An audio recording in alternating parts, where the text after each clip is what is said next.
दोस्तों नमस्कार, ये है मार्गदर्शन फॉर सिविल सर्विसेज। मैं अनुराग चौधरी। दोस्तों घटना चक्र सामान्य अध्ययन पूर्वावलोकन श्रृंखला में प्रस्तुत है सामान्य विज्ञान यानी जनरल साइंस से संबंधित महत्वपूर्ण प्रश्नों का रिवीजन जो विभिन्न प्रतियोगी परीक्षाओं के प्रीवियस ईयर्स में पूछे गए हैं। इस वीडियो में हम जीव विज्ञान के अंतर्गत विटामिन एवं पोषण अध्याय से संबंधित महत्वपूर्ण प्रश्नों को कवर करेंगे। तो आइए शुरू करते हैं। घटना चक्र सामान्य अध्ययन पूर्वावलोकन श्रृंखला के अंतर्गत जीव विज्ञान के अध्याय विटामिन एवं पोषण से संबंधित महत्वपूर्ण प्रश्नों का भाग 1। पहला प्रश्न है दोस्तों, निम्न में से कौन सा आहार मानव शरीर में नए ऊतकों की वृद्धि के लिए पोषक तत्व प्रदान करता है? ऑप्शन है फल, सब्जियां, पनीर एवं मिठाई। तो सही उत्तर ऑप्शन सी हो जाएगा पनीर।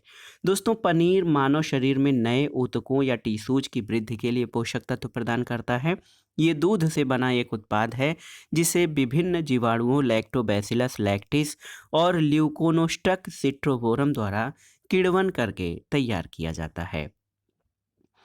अगला प्रश्न है, प्रोबायोटिक खाद्य से संबंध निम्नलिखित कथनों पर विचार कीजिए। यहाँ पर आप देख सकते हैं दो कथन दिए गए हैं। पहला है कि प्रोबायोटिक खाद्य में सजीव जीवाणु विद्यमान होते हैं जो मानव के लिए लाभकारी माने जाते हैं, बिल्कुल सही है। दूसरा है कि प्रोबायोटिक खाद्य अंतर्फ्लोरा के अनुरक्षण में सहायता देता है, बिल्कुल सही है। तो 1 और 2 दोनों सही हैं। ऑप्शन सी आपका सही उत्तर हो जाएगा। दोस्तों प्रोबायोटिक खाद्य में मानव के लिए लाभकारी सजीव जीवाणु विद्यमान होते हैं। साथ ही प्रोबायोटिक खाद्य अंतर्फ्लोरा के अनुरक्षण यानी मेंटेनेंस में सहायक होता है और अंतर्फ्लोरा मानव पाचन तंत्र में मौजूद अरबों जीवाणुओं की दी गई संख्या है। अंतर्फ्लोरा में लाभकारी और हानिकारक दोनों ही प्रकार के जीवाणु होते हैं और प्रोबायोटिक खाद्य के लाभकारी जीवाणु अंतर्फ्लोरा के हानिकारक जीवाणुओं के साथ संतुलन बनाने में सहायक सिद्ध होते हैं। अगला प्रश्न है, प्रजैविक यानी प्रोबायोटिक्स के संदर्भ में निम्नलिखित कथनों पर विचार कीजिए। यहाँ पर आप देखिए 3 कथन दिए गए हैं, इनमें से बताना है कि कौन से कथन सही हैं। तो देखिए पहला कथन है कि प्रजैविक जीवाणु और इष्ट दोनों के बने होते हैं, बिल्कुल सही है। दूसरा है कि प्रजैविकों यानी प्रोबायोटिक्स में जीव खाए जाने वाले खाद्य में होते हैं किंतु वे नैसर्गिक रूप से हमारी आहार नली में नहीं पाए जाते हैं, ये गलत है क्योंकि आहार नली में पाए जाते हैं। तीसरा है प्रजैविक दुग्ध शर्कराओं के पाचन में सहायक हैं, बिल्कुल सही। तो इसमें से 1 और 3 आपके सही होंगे, ऑप्शन सी सही उत्तर हो जाएगा। दोस्तों आप जान लीजिए प्रजैविक या प्रोबायोटिक ऐसे सूक्ष्म जीव हैं जिनका सेवन मानव शरीर के लिए लाभदायक होता है। प्रजैविकों में मुख्यतः जीवाणु और इष्ट शामिल होते हैं, कथन 1 सही हो जाएगा। दोस्तों आप जान लीजिए कि खाने के अलावा इन प्रजैविकों का लेप भी मानव शरीर के लिए लाभदायक होता है। प्रजैविकों में पाए जाने वाले सूक्ष्म जीव नैसर्गिक रूप से हमारे शरीर के आंतरिक भागों में भी पाए जाते हैं जिसमें आहार नली प्रमुख हैं, इसलिए कथन 2 गलत हो जाएगा जिसमें कहा गया था कि प्रजैविक में जीव खाए जाने वाले खाद्य में होते हैं किंतु वे नैसर्गिक रूप से हमारी आहार नली में नहीं पाए जाते हैं। दोस्तों ये जो प्रोबायोटिक हैं दुग्ध में पाए जाने वाली लैक्टोज के हाइड्रोलिसिस को बढ़ाते हैं और इस तरह दुग्ध शर्कराओं के पाचन में सहायक सिद्ध होते हैं। तो तीसरा कथन भी आपका सही है। अगला प्रश्न बहुत ही महत्वपूर्ण है, न्यूट्रास्यूटिकल्स उत्पाद वे हैं जिनमें होते हैं क्या? तो नाम से ही आप बता सकते हैं, न्यूट्रा यानी पोषण से संबंधित, स्यूटिकल यानी दवाई। तो सही उत्तर हो जाएगा पोषक और औषधि प्रभाव जिनमें होता है ऐसे दवाइयों को या न्यूट्रास्यूटिकल्स कहा जाता है।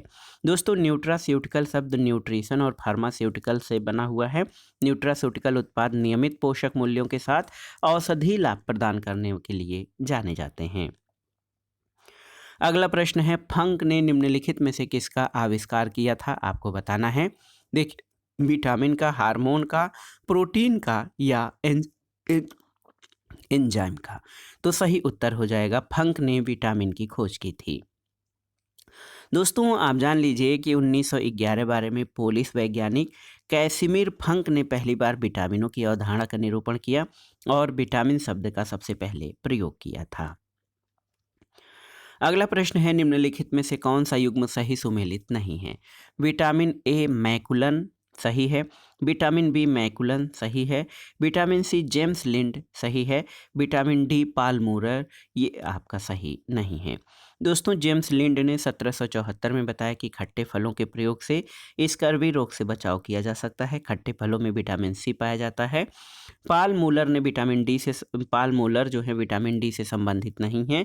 पाल मूलर ने डीडीटी के कीटनाशक गुणों की खोज और मलेरिया और पीत ज्वर जैसे वेक्टर रोगों की रोकथाम में इसकी उपयोगिता का जो है खोज किया था।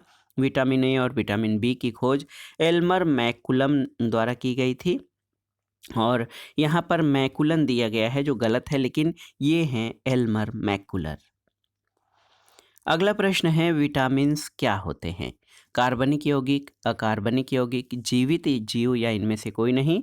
तो सही उत्तर है विटामिन्स कार्बनिक यौगिक होते हैं। ऑप्शन ए आपका सही उत्तर है। दोस्तों विटामिन्स जटिल कार्बनिक यौगिक या ऑर्गेनिक कंपाउंड होते हैं जो कि शरीर में उपापचयी अभिक्रियाओं में कैटलिस्ट की क्रियाओं का नियंत्रण करते हैं।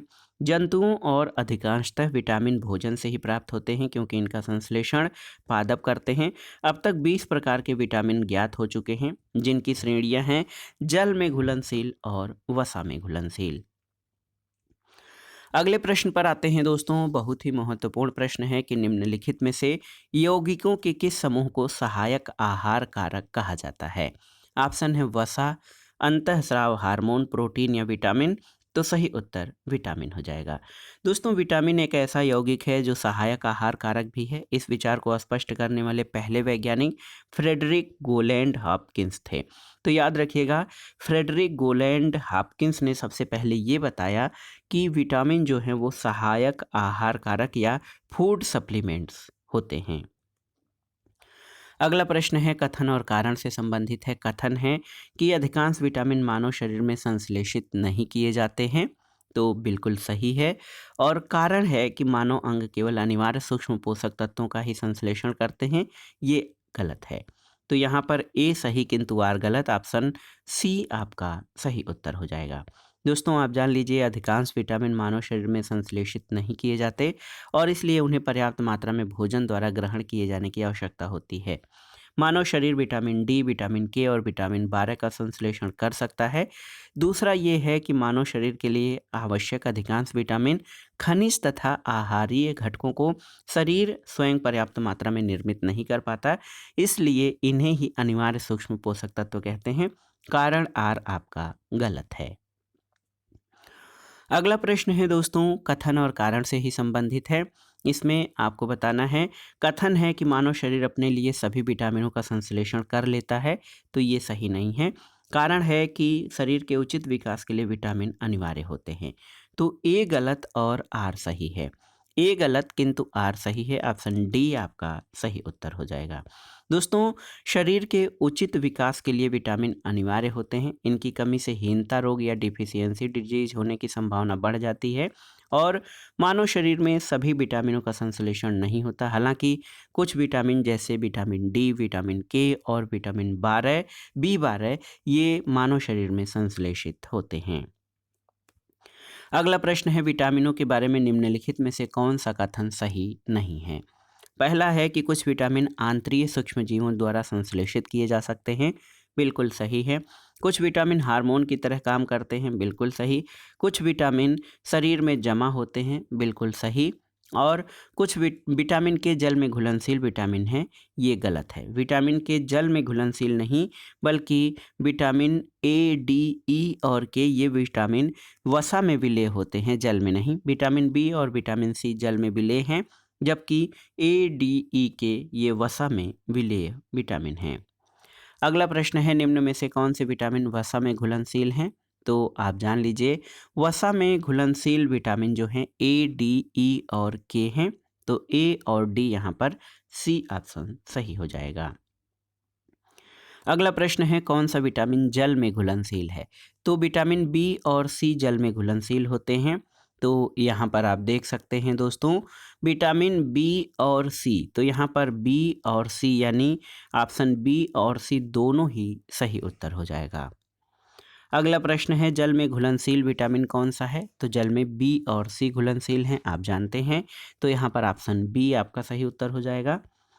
अगला प्रश्न है निम्नलिखित में से कौन सा विटामिन जो है ये पानी में घुलनशील है? आपको बताना है। बहुत ही महत्वपूर्ण प्रश्न है।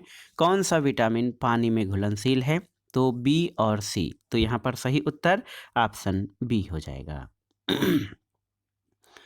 अगला प्रश्न है, कुछ विटामिन वसा में घुलनशील है जबकि अन्य जल में घुलनशील हैं। कौन सा जल में घुलनशील है आपको बताना है। तो जल में बी और सी, यहाँ पर ऑप्शन डी आपका सही उत्तर हो जाएगा। इसके अलावा ए डी ई के, एडेक जो हैं ये वसा में घुलनशील विटामिन हैं। बी और सी जल में घुलनशील हैं। अगला प्रश्न है दोस्तों, जीवधारियों को कम से कम 27 तत्वों की आवश्यकता होती है जिनमें से 15 धातुएं हैं। इनमें से जो प्रभूत मात्रा में आवश्यक होती हैं वे कौन सी हैं। तो सही उत्तर पोटेशियम, सोडियम, मैग्नीशियम और कैल्शियम, ऑप्शन सी आपका सही उत्तर है। दोस्तों आप जान लीजिए कि जीवधारियों में potassium, sodium, magnesium, calcium, sulphur, chlorine इत्यादि की आवश्यकता प्रभूत मात्रा में होती है। इन तत्वों को दीर्घ मात्रा पोषक तत्व या मैक्रोन्यूट्रिएंट्स कहते हैं, जबकि लघु मात्रा तत्वों की आवश्यकता जीवों को जो है बहुत कम मात्रा में या सूक्ष्म मात्रा में होती है। अगला प्रश्न है दोस्तों, सेब जो है, सेब का हृदय रोगियों के लिए विशेष महत्व है क्योंकि ये बड़े स्रोत होते हैं किसके। सही उत्तर है केवल पोटेशियम के। दोस्तों सेब हृदय रोगियों के लिए बहुत ही महत्वपूर्ण है। इसके सेवन से कोलेस्ट्रॉल घटता है। सेब में पाया जाने वाला एंटीऑक्सीडेंट तत्व वाहिकाओं में पाए जाने वाले वसा से सुरक्षा प्रदान करता है और सेब में पर्याप्त खनिज तत्व पाए जाते हैं जिसमें पोटेशियम महत्वपूर्ण है। ये हृदय की धड़कन को नियंत्रित करता है और उच्च रक्तचाप को सामान्य बनाए रखता है। अगला प्रश्न है, आहार में नियमित रूप से ताजे फल और सब्जियां ग्रहण करना वांछनीय है क्योंकि ये ऑक्सीकरण रोधी या एंटीऑक्सीडेंट तत्वों के अच्छे स्रोत होते हैं। ऑक्सीकरण रोधी तत्व व्यक्ति को स्वस्थ बने रहने और दीर्घायु होने में किस प्रकार सहायक सिद्ध होते हैं। तो सही उत्तर क्या हो जाएगा दोस्तों, एंटीऑक्सीडेंट शरीर में चयापचय के उप उत्पाद के रूप में उत्पन्न जो मूलक हैं उनको निष्क्रिय बनाते हैं। ऑप्शन सी आपका सही उत्तर हो जाएगा। दोस्तों एंटीऑक्सीडेंट या प्रतिऑक्सीकारक या प्रति उपाचयक वे यौगिक हैं जिनको अल्प मात्रा में दूसरे पदार्थों में मिला देने से वायुमंडल में ऑक्सीजन के साथ उनकी अभिक्रिया का निरोध हो जाता है। ऑक्सीकरण एक रासायनिक प्रक्रिया है जिसमें इलेक्ट्रॉनों का स्थानांतरण किसी पदार्थ से ऑक्सीकारक एजेंट में होता है। ऑक्सीकरण अभिक्रिया के फलस्वरूप मुक्त मूलक उत्पन्न हो सकते हैं जिनके द्वारा कोशिकाओं को क्षति पहुंचाने वाली श्रृंखला अभिक्रिया आरंभ हो जाती है। प्रतिऑक्सीकारक पदार्थ स्वयं ऑक्सीकृत होकर और मुक्त मूलकों को निष्क्रिय करके कोशिकाओं में होने वाली इन श्रृंखला अभिक्रियाओं को रोक देते हैं। अगला प्रश्न है, मानव तंत्र में प्रतिऑक्सीकारकों का कार्य क्या है आपको बताना है। तो सही उत्तर है ये मुक्त मूलकों के प्रभाव से कोशिकाओं को बचाते हैं। दोस्तों ऑक्सीकरण अभिक्रिया से मुक्त मूलक उत्पन्न होते हैं जिनके द्वारा कोशिकाओं को क्षति पहुंचाने वाली श्रृंखला अभिक्रिया आरंभ हो जाती है। प्रतिऑक्सीकारक पदार्थ स्वयं इन मुक्त मूलकों से ऑक्सीकृत हो जाते हैं जिससे श्रृंखला अभिक्रिया को तोड़ने में मदद मिलती है। अगले प्रश्न पर आते हैं कि निम्नलिखित सब्जियों में सर्वाधिक विटामिन सी पाया जाता है किसमें। मिर्च में, कुम्भड़े में, मटर में या मूली में। तो सही उत्तर है सर्वाधिक विटामिन सी मिर्च में पाया जाता है। दोस्तों 100 ग्राम मिर्च में 143.7 मिलीग्राम, 100 ग्राम कुम्भड़े में 9 मिलीग्राम, 100 ग्राम मटर में 40 मिलीग्राम और 100 ग्राम मूली में 14.8 मिलीग्राम विटामिन सी होता है। अगला प्रश्न है, विटामिन जो खट्टे फलों या साइट्रस में पाया जाता है और चर्म को स्वस्थ रखने में ज़रूरी होता है वो क्या है। ए, बी, सी या डी। तो सही उत्तर विटामिन सी हो जाएगा। दोस्तों विटामिन सी विभिन्न प्रकार के खट्टे या साइट्रस फलों में नींबू, संतरा, आंवला इत्यादि में पाया जाता है। ये जल में घुलनशील एक विटामिन है जो कि चर्म को स्वस्थ रखने, दांतों के डेंटिन के निर्माण में, कोलेजन तंतुओं के निर्माण में कार्य करता है। शरीर में इसकी कमी होने से स्कर्वी रोग हो जाता है। अगला प्रश्न है, विटामिन सी का मुख्य स्रोत क्या है। तो सही उत्तर है कच्चे और ताज़े फल जो हैं दोस्तों विटामिन सी का मुख्य स्रोत है। दूध में मुख्य रूप से विटामिन ए पाया जाता है। विटामिन बी12, विटामिन डी और विटामिन के उपस्थित होते हैं। दालों में प्रोटीन प्रचुर मात्रा में होती है। घी में वसा की प्रचुरता होती है और विटामिन सी खट्टे और साइट्रस फलों में पाया जाता है। अगला प्रश्न है, विटामिन सी का सबसे उत्तम स्रोत क्या है। सेब, आम, आंवला या दूध। तो सही उत्तर आंवला हो जाएगा। दोस्तों विटामिन सी का रासायनिक नाम एस्कॉर्बिक एसिड है। इसका सबसे उत्तम स्रोत आंवला है। इसके अलावा ये खट्टे फलों जैसे नींबू, संतरा, मौसम्मी आदि में भी पर्याप्त मात्रा में पाया जाता है। इसका प्रमुख कार्य ऊतकों में कोशिकाओं को परस्पर बांधे रखने वाले अंतर कोशिका पदार्थों के मैट्रिक्स, कोलेजन तंतुओं तथा दांतों के डेंटिन के निर्माण को सामान्य अवस्था में बनाए रखने का है। ये जल में घुलनशील होता है। इसकी कमी से शरीर में स्कर्वी रोग हो जाता है, जिसके प्रभाव से घाव नहीं भरते हैं। अगला प्रश्न है, विटामिन सी का सबसे अच्छा स्रोत कौन सा है? संतरा, सेब, गाजर और आंवला। तो सही उत्तर आंवला हो जाएगा।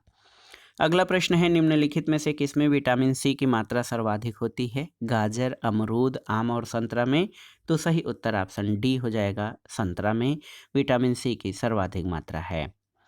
अगला प्रश्न है, विटामिन सी का रासायनिक नाम क्या है? तो आप जान लीजिए, विटामिन सी को एस्कॉर्बिक एसिड कहा जाता है। अगला प्रश्न है, विटामिन सी का सर्वाधिक प्रचुर स्रोत क्या है? आलू, गन्ना, संतरा और चुकंदर।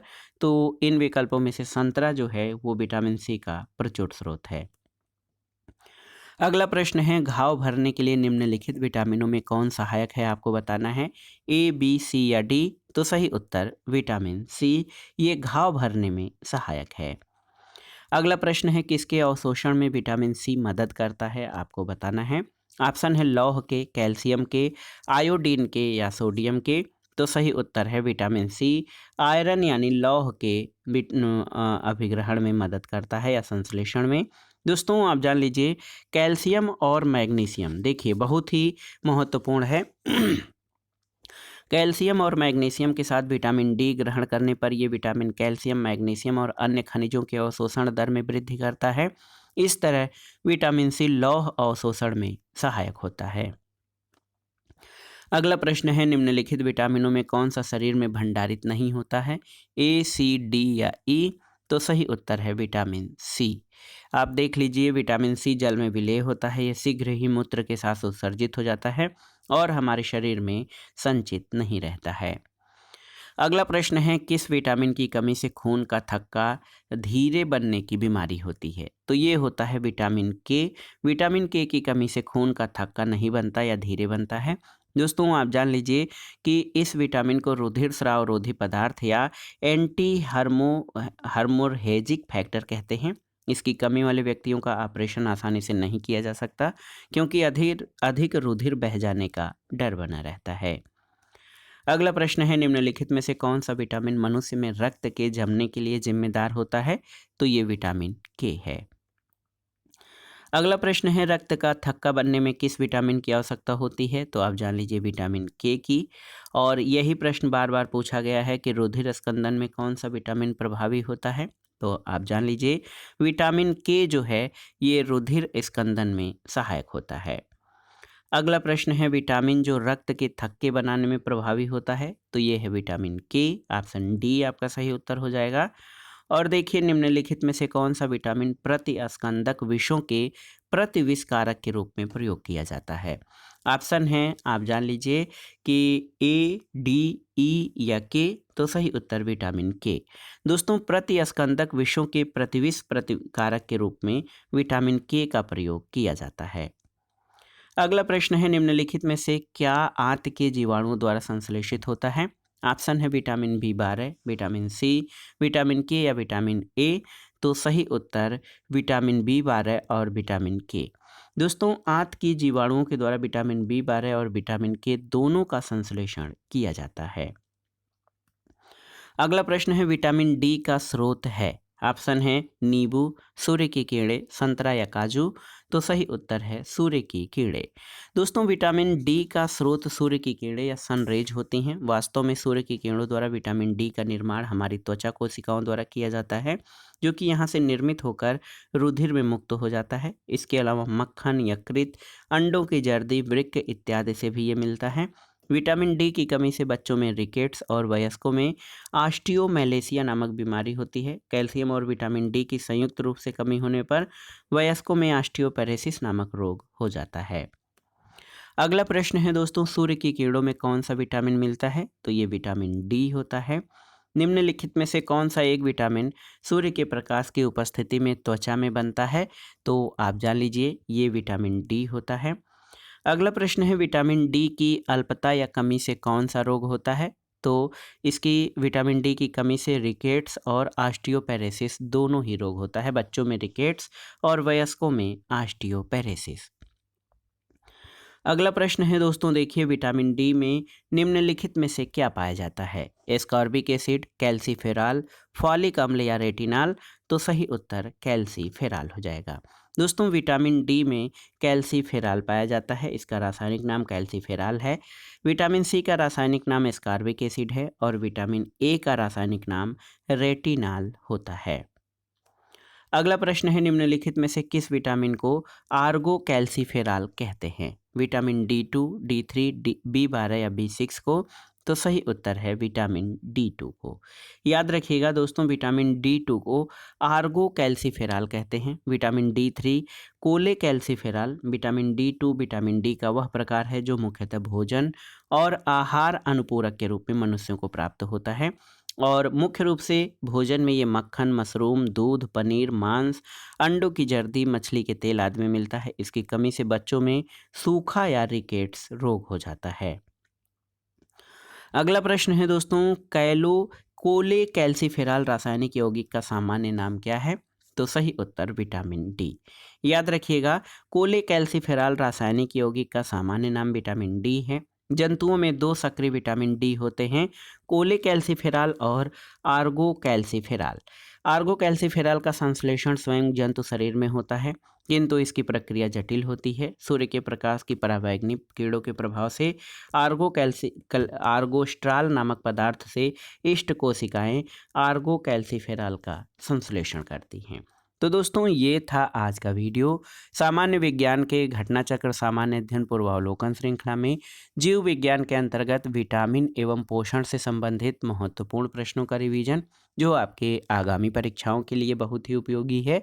आप इन प्रश्नों को तैयार कर लीजिएगा। दोस्तों वीडियो आपको कैसा लगा हमें कमेंट बॉक्स में ज़रूर बताइएगा।